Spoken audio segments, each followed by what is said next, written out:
नमः संस्कृताय। मैं मेधा एक बार फिर से आप सभी का हार्दिक स्वागत करती हूं अपने YouTube चैनल में। यहाँ हम कर रहे हैं टेस्ट सीरीज़ जो कि सभी प्रतियोगी परीक्षाओं के लिए महत्वपूर्ण है।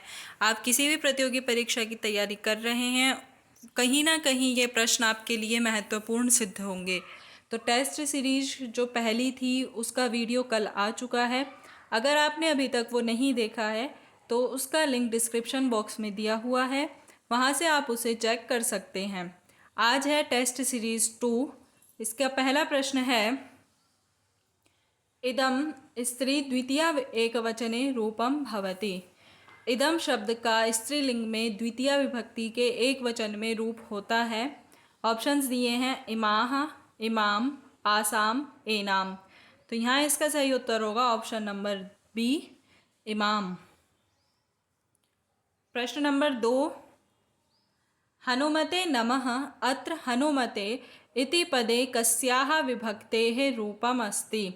हनुमते नमः में हमें हनुमते में विभक्ति बतानी है कि ये कौन सी विभक्ति का रूप है। ऑप्शंस हैं सप्तमी विभक्तेः, चतुर्थी विभक्तेः, पंचमी विभक्तेः, द्वितीया विभक्तेः। तो यहाँ इसका सही उत्तर हो जाएगा ऑप्शन नंबर बी, चतुर्थी विभक्तेः। हनुमते में चतुर्थी विभक्ति है। इसके बाद तीसरा प्रश्न है, अहमस्मि सहमान उत्तरो नाम भूम्यां मंत्रांशोऽयं वर्तते। ये जो मंत्रांश है ये किसका है। ऑप्शंस हैं पृथ्वी सूक्ते, वाक् सूक्ते, पुरुष सूक्ते, हिरण्यगर्भ सूक्ते।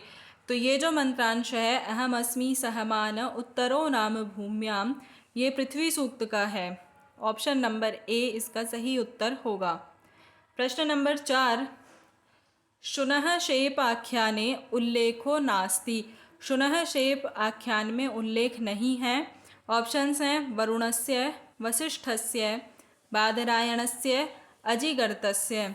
तो यहाँ इसका सही उत्तर होगा ऑप्शन नंबर सी, बादरायणस्य। बादरायण का शुनः शेप आख्यान में उल्लेख नहीं है। वरुण, वशिष्ठ और अजिगर्त का शुनः शेप आख्यान में उल्लेख आया है।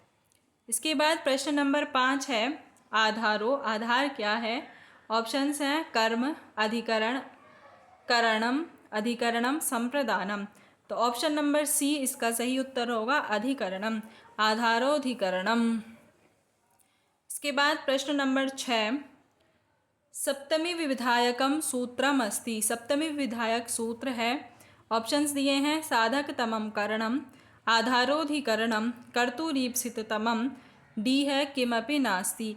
तो यहाँ इसका सही उत्तर होगा ऑप्शन नंबर डी, किमपि नास्ति, क्योंकि इन तीनों में से किसी भी सूत्र के द्वारा सप्तमी विधायक नहीं होता है, सप्तमी का विधान नहीं होता है।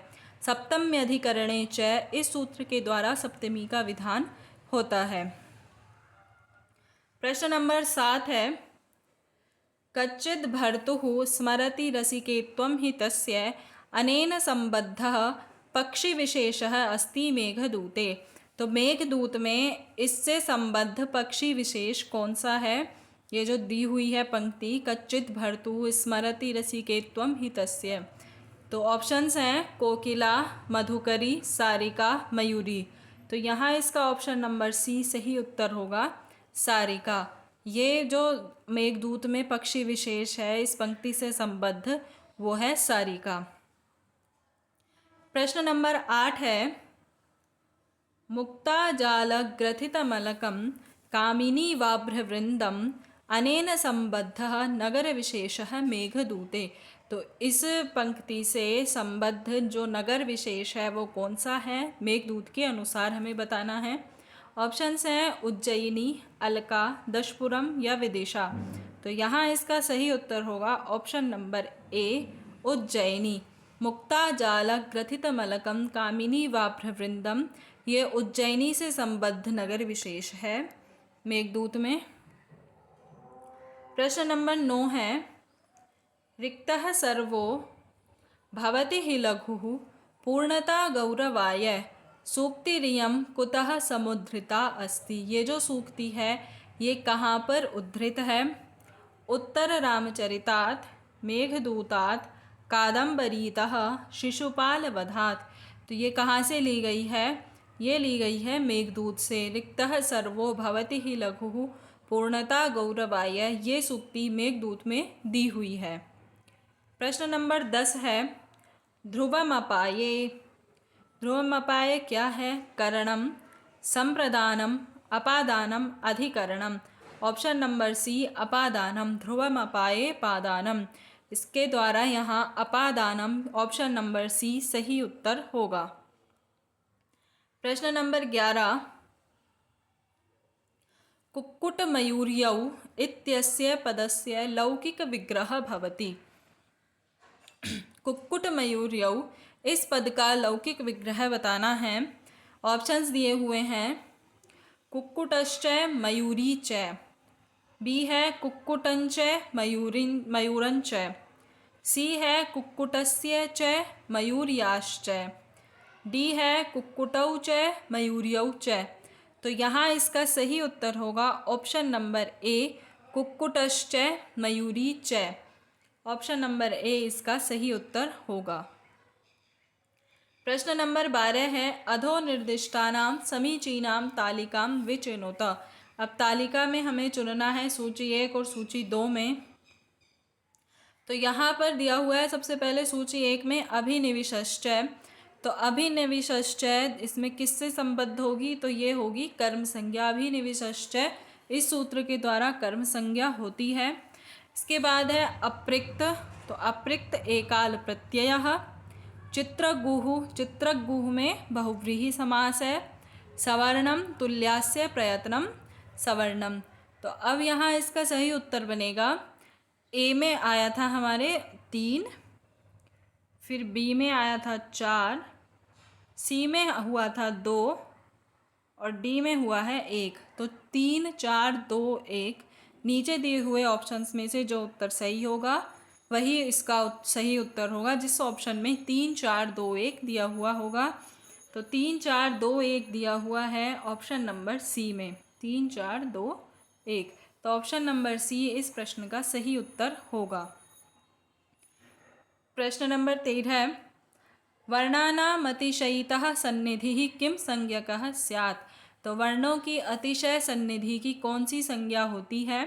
उदात्तः, अनुदात्तः, स्वरितः या संहिता। तो यहाँ इसका सही उत्तर होगा ऑप्शन नंबर डी संहिता। वर्णानाम् अतिशयितः सन्निधिः संहिता। प्रश्न नंबर 14 चौरात् विभेति इत्यत्र अपादानम केन सूत्रेण विधीयते। तो अपादानम, ये जो चौरात् विभेति में अपादान किस सूत्र से होता है? ऑप्शंस हैं पराजे रसोढ़ः, भीत्रार्थानां भयहेतुः, वारणार्थानां मीप्सितः, विभाषा गुणैः स्त्रियां। तो यहाँ पर इसका सही उत्तर होगा भीत्रार्थानां भय हेतु। भय के हेतु में भीत्रार्थानां भय हेतु चौरात् विभेति में यहाँ पर अपादान संज्ञा हुई है। प्रश्न नंबर 15 है चर्मणि द्वीपिनम हन्ति इत्युदाहरणम कस्य भवति। ये किसका उदाहरण है? सूत्र दिए हुए हैं निमित्तात् कर्मयोगे, साध्वसाधु प्रयोगे च, षष्ठी जानादरे, यतश्च निर्धारणम। तो यहाँ पर इसका सही उत्तर होगा निमित्तात् कर्मयोगे। चर्मणि द्वीपिनम हन्ति निमित्तात् कर्मयोगे का उदाहरण है। प्रश्न नंबर 16 यतश्च निर्धारणम सूत्रमस्ति। यतश्च निर्धारणम इस सूत्र क्या करता है? सप्तमी विभक्ते है, षष्ठी विभक्ते है, तृतीय विभक्ते है या डी ए और बी दोनों, अर्थात सप्तमी और षष्ठी दोनों विभक्ति करता है। तो यतश्च निर्धारणम षष्ठी और सप्तमी दोनों विभक्ति करता है, इसलिए ऑप्शन नंबर डी इसका सही उत्तर होगा। प्रश्न नंबर 17 आता है भीत्रार्थानां भय हेतुः इति सूत्रेण का विभक्ति। इस सूत्र के द्वारा कौन सी विभक्ति होती है? चतुर्थी, पंचमी, षष्ठी, सप्तमी। तो भीत्रार्थानां भय हेतु में पंचमी विभक्ति होती है। ऑप्शन बी इसका सही उत्तर होगा। प्रश्न नंबर 18 है अधिकरण कारके कस्याः विभक्तेः प्रयोगः भवति। अधिकरण कारक में किस विभक्ति का प्रयोग होता है? सप्तमी विभक्तेः, प्रथमा विभक्तेः, तृतीय विभक्तेः, चतुर्थी विभक्तेः। तो अधिकरण कारक में सप्तमी विभक्ति का प्रयोग होता है। ऑप्शन नंबर ए इसका सही उत्तर होगा। इसके बाद आता है हमारा प्रश्न नंबर 19, क्रियाधारः कारकः कथ्यते। तो ये इसके ऑप्शंस दिए हैं, संप्रदान कारकः, अधिकरण कारकः, अपादान कारकः, करण कारकः। तो यहाँ इसका सही उत्तर होगा ऑप्शन नंबर बी, अधिकरण कारकः, क्योंकि आधारोधिकरणम में कहा गया है कि कर्तृकर्म द्वारा तन्निष्ठक क्रियाया आधारः कारकम अधिकरणम स्यात्, इसलिए इसका उत्तर ऑप्शन नंबर बी सही होगा। प्रश्न नंबर 20 और ये आज की टेस्ट सीरीज का अंतिम प्रश्न है। स्पृहा योगे विभक्ति, स्पृह के योग में कौन सी विभक्ति होती है? द्वितीया, तृतीया, पंचमी या चतुर्थी। तो यहाँ इसका सही उत्तर होगा ऑप्शन नंबर डी, स्पृह के योग में चतुर्थी विभक्ति होती है।